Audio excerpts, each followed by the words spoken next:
What's going on, everybody? Mortem here, this time bringing you all of the upcoming CRPGs that I'm looking forward to and their associated news updates. This is a video I find myself making every, 6 months or so, which is basically to keep people appraised of all of the CRPG news out there, given that some of it isn't always worthy of a video in and of itself. And seeing that CRPGs are near and dear to me, and my personal favorite genre at that, I like to keep people updated. So, since the last time I covered this, all the way back in, I think it was January, we've seen a few of those games on that list release, and almost every other game on it has had at least one update or another, alongside the addition of some newly announced stuff, so plenty of things to go over. And so with no further ado, let's go ahead and jump into it. Now, I'm going to kick this off actually with some DLC announcements for Rogue Trader. We don't always get a lot of CRPGs in general to look forward to, but having Rogue Trader and most anything from Owlcat really consistently release DLC has always been really fun, and given how really great Void Shadow was, I obviously wanted to mention both the imminent release of Lex Imperialis, their second planned DLC on the 24th, so the next day from this video. They've also since announced that Rogue Trader will be getting more DLC, in fact, as part of their Season Pass 2, as it is called. So this consists of the Infinite Museon, I'm not exactly sure how to pronounce it, and then Processional of the Damned. The Infinite one is basically a secret vault curated by Trazyn the Infinite, and is meant to expand a little bit of the Necron content available in the game, which makes sense as it has a relatively limited role as it stands, but from the description of this one, I'm thinking this might be like a sort of endless dungeon type thing that we've seen Owlcat do previously with Wrath of the Righteous. And then lastly, we've got Processional of the Damned, which also sounds somewhat similar in terms of the way they describe it, kind of sounding like an endless dungeon. But they also mention that this one will have a full extra companion and everything, fresh gameplay mechanics, an entire new region, that kind of stuff. So hard to say. I imagine one of these might be the Infinite Dungeon type thing and the other one might be something else. But both of those DLCs are slated for 2026, so we've got a little while to wait on both of them. So to answer the inevitable question, I think once Lex Imperialis releases, you'll be safe to play Rogue Trader if you're concerned about getting the complete experience, because again, those two recently announced DLCs are not going to be ready until September 2026, so you might as well go ahead and play it now. But ultimately, that's up to you. Next up, we've got New Arc Line. This is a game I have already covered previously because it entered into early access since the last time we talked about it. New Arc Line being a game obviously inspired by Arcanum with its steampunk versus magic sort of setting. And the good news is, its initial early access launch went very well. There was definitely some rough edges, performance stuff, that kind of thing, but overall it was just a really fun Act 1. That said, it's been pretty quiet on that front since. However, as recently as the end of May, they announced that they do have a big update coming, and hopefully that will be sooner rather than later, and I'll almost certainly cover that update when it drops. But New Arc Line is really promising. I think most of the complaints about it at this point stem from waiting for that update alongside some performance issues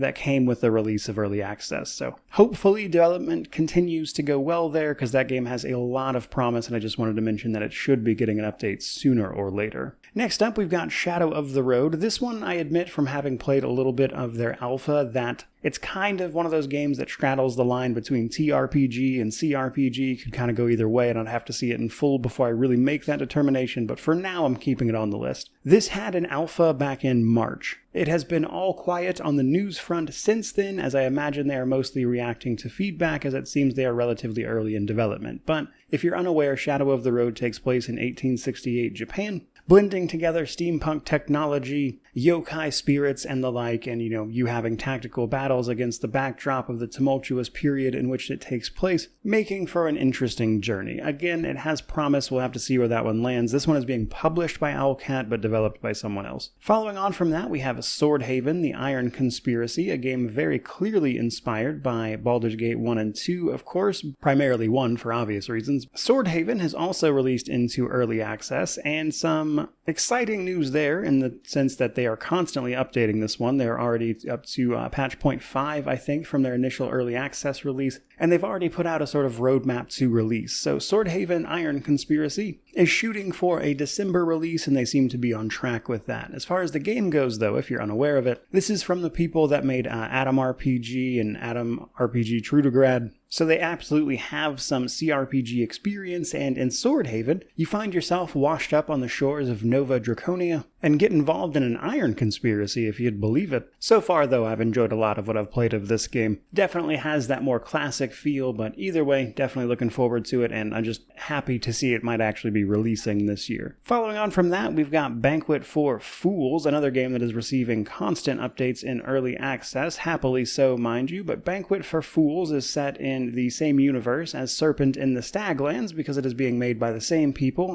This time around, Hannah and Joseph Games. I believe they were under Whale Knot Studios last time, but it was the same two people, mind you. This game can be a bit much to explain, so I would actually recommend you watch my videos on it previously if you want a slightly better breakdown, but basically, a town nearby has been destroyed in this land where only this special spice grows, and we have to track it down as a party and get to the bottom of it, which sees us navigating and encountering all sorts of strange beings in a strange land, where everything you do is largely up to you. No one's going to give you hard directions about what path to take or where your journey might lead, but it's got a lot of really cool mechanics, and I'm looking forward to it quite a bit. Hard to say when this one will be releasing, but again, they are updating it constantly, and it looks like they are about halfway through their total planned content, so I think at the very earliest, later this year maybe, but I think 2026 is probably more likely for the full release on this one. And I may very well cover it some more between now and then, but still very much so like what I see here. Following on from that, we've got Way of Wrath. So Way of Wrath is interesting because I have technically played it via a demo that is outdated by now.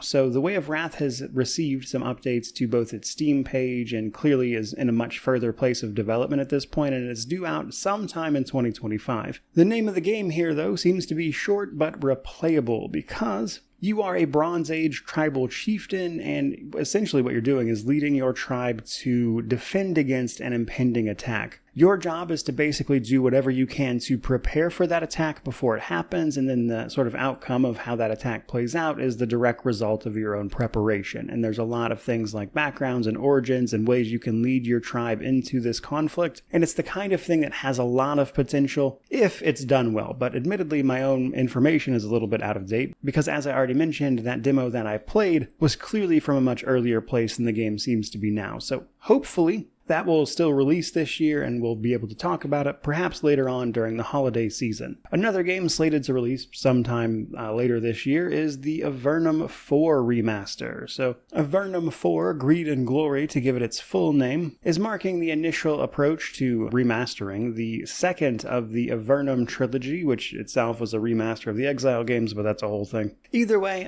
Spiderweb Software, the company behind the Avernum series and a bunch of other CRPGs, is the people who have made a lot of CRPGs I've yet to get to, and because they keep doing things like remasters and remakes, it makes it honestly kind of convenient to just wait for them to do that, which is obviously what I've been doing. So in the case of Avernum 4, I've been playing through the rest of the Avernum series to get ready for it. I've only got 3 to go before I'm fully prepped, but what is really interesting about Avernum is really just the setting itself. It takes place in the land of Avernum, which is actually a series of underground caves in their world, which has already led to the rise of a kingdom who overthrow their oppressors who threw them down into those caves to begin with. And what I'm most excited for here really is honestly just Jeff Vogel's writing. I'm always finding myself really impressed by the CRPGs that guy makes having really good stories more than anything else. I think much of them can be outdated in many other ways, especially by modern gameplay standards to be sure, but they are nonetheless really engaging as a total experience, which is what keeps me coming back to them, which I think could really be the hallmark of most CRPGs at this point. Either way, though, it should be out sometime later this year, hopefully. Now, this next one is probably a bit further out than that, which is Pathfinder, The Dragon's Demand. So this is an upcoming turn-based CRPG being developed by Ocean Studios, which had a successful Kickstarter, was fully funded, and is actively being worked on. They've already shared some updates about handling things like the character creator, but what really makes this one unique, it is planning on utilizing a sort of miniature art style, meaning that it is a full-blown CRPG and everything, but it's using like miniatures to represent everything, which I think is going to be interesting to see how people take that. Even if it's really good, I have a feeling just the art style alone will probably rub some people the wrong way, but I'm willing to see what happens here, both because I love Pathfinder, but also because I think it has some potential to be unique, if nothing else, so there's certainly that. Now, this should be a Pathfinder 2e version of the adventure path known as the Dragon's Demand, but it's worth mentioning that they've already mentioned that they will, in fact, be expanding upon that adventure path, so it won't be one for one or anything, but there will actually be more going on. So it'll be curious to see how that winds up panning out, as it were, but either way, I'm really looking forward to this one.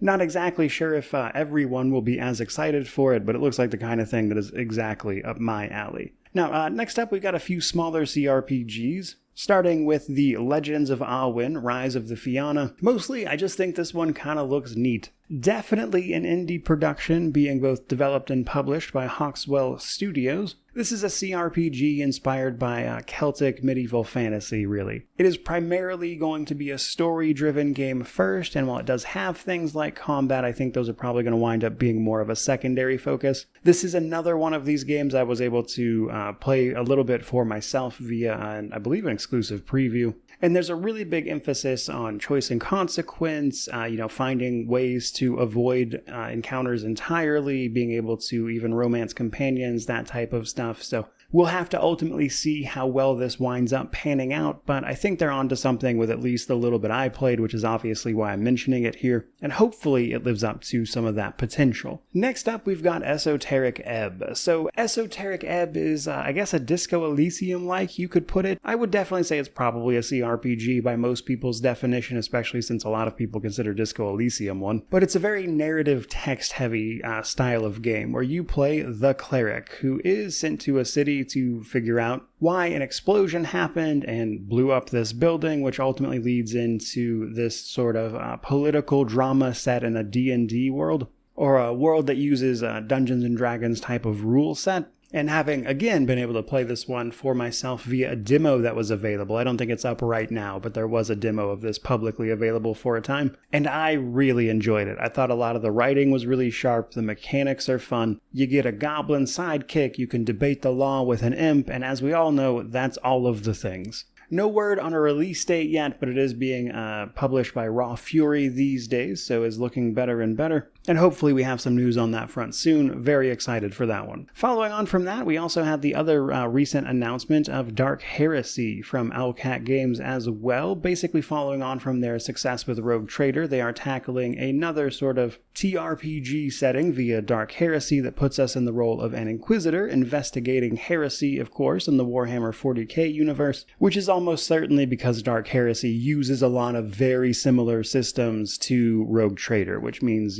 I assume easy enough to adapt some of that stuff, which is likely why they went for it. But I'm very excited for it. I think it'll be fun to take on the role of an Inquisitor with the investigation system they've been hinting at. It's also going to involve the Night Lords in some way, as the ominous message they sent me and a few other creators out there would certainly imply, and was essentially confirmed in the trailer, mind you. But either way, I'm definitely up for basically any CRPG Owlcat creates, and that's really all this one took for me. So very much so looking forward to Dark Heresy, even though we still have more Rogue Trader to go. No word on a release date yet. Obviously, this one was only just recently announced, so no speculation there. I think 2026, probably just judging by Owlcat's overall pace that they tend to stick to, but that's really just a guess. Next up, we've got a few other smaller CRPGs, starting with Sector Unknown. This one's actually releasing into early access on July 16th, and it is developed by, I believe, mostly a solo developer. And Sector Unknown could probably most easily be compared to something like Colony Ship, for example, where there's a big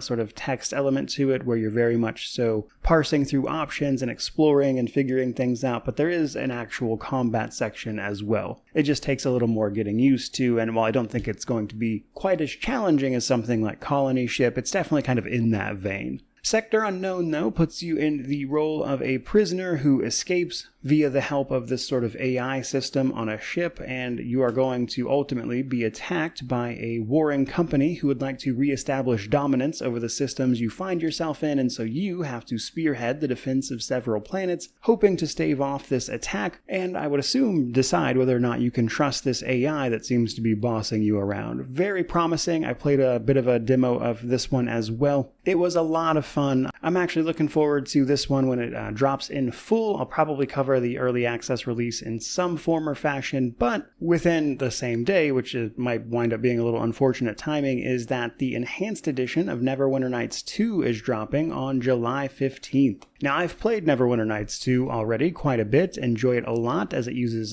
Dungeons & Dragons 3.5, which is my personal favorite version, but the thing about Neverwinter Nights 2 is that it hasn't been on Steam in a long time. It also had the occasional issues with like multiplayer and stuff that in theory this enhanced edition should sort out, as you should be able to do it across any platform as it will support crossplay, as well as a host of other improvements like camera controls, UI, that kind of stuff. So we'll see how it winds up panning out. I'm obviously going to cover this one, but honestly, just having it returned to Steam will be nice. Then we've got A Necromancer's Tale, also releasing in July. I've been waiting for this one personally a long time, as I played a demo of it a long time ago, and a more recent demo of it as part of the recent Steam Next Fest, which gave us an updated version. The Necromancer's Tale puts you in the role of a young man returning home following news of his father's death, only to find a bizarre and arcane tome that actually puts you onto the path of a necromancer as you try to either preserve or perhaps destroy your family's fortunes. And it's an extremely specific experience, I think, but I'm very excited for it. It's definitely an indie title. Combat and things like that are certainly a little janky, but I have a feeling the people who like this one are going to really like it. I'm looking forward to playing it in full finally. I believe the demo for that one is actually available right now if you want to try some of it out for yourself, by the way.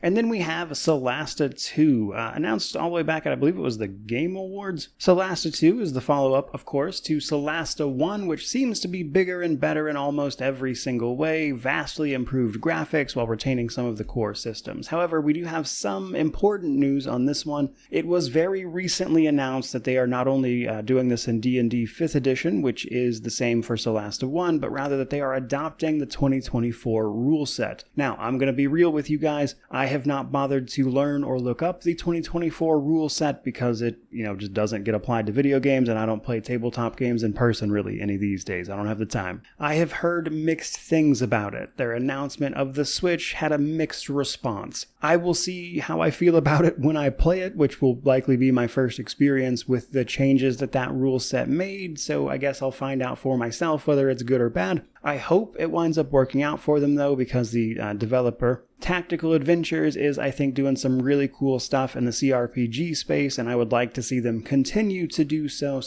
hopefully this doesn't ruffle too many people's feathers, but ultimately it's going to be what it's going to be. Otherwise though, no news or updates on when we're getting a release date for this or anything. We'll kind of have to play it by ear yet. But last but not least, that brings us to Greedfall 2, an interesting game that has definitely had a mixed response to its launch for sure, not least of which because it kind of did a small genre shift between the first game and the second, in that the first game was much more action-oriented, whereas the second is aiming to actually be a full-blown CRPG akin to something like Dragon Age Origins. And while that might be nice in and of itself, it is a pretty big departure from what the first game was and how that game played, which is obviously always going to have a mixed reaction. I will say that was not helped along by the fact that on its initial early access release some time ago, it was in a rough place. However, I do think things are looking a little bit up on this one, as their most recent large update significantly improved the game. It's still very early, very rough. I would not get too carried away with the state it's in now. It's still receiving updates and things, so we'll have to see how it pans out. But ironically, I think the fact that this one is becoming more of a traditional CRPG might wind up being to its detriment if the initial response is anything to go by, mostly because it was just a change from the first game. So I guess we'll wind up having to see on this one. I do think it's getting better though, and hopefully it can continue that upward trend. That though is pretty much every CRPG I've currently got my eyes on, so hopefully you found that informative. If you did, don't forget to like, comment, subscribe, all that YouTube jazz. If there are any CRPGs that weren't on this list that you are wanting to share the word about, by all means, drop it in the comments section below. And of course, let me know what you think about these ones specifically. But regardless of any of that, truly, just thank you so much for watching. I really do appreciate it. May you wander in wisdom and have an amazing day.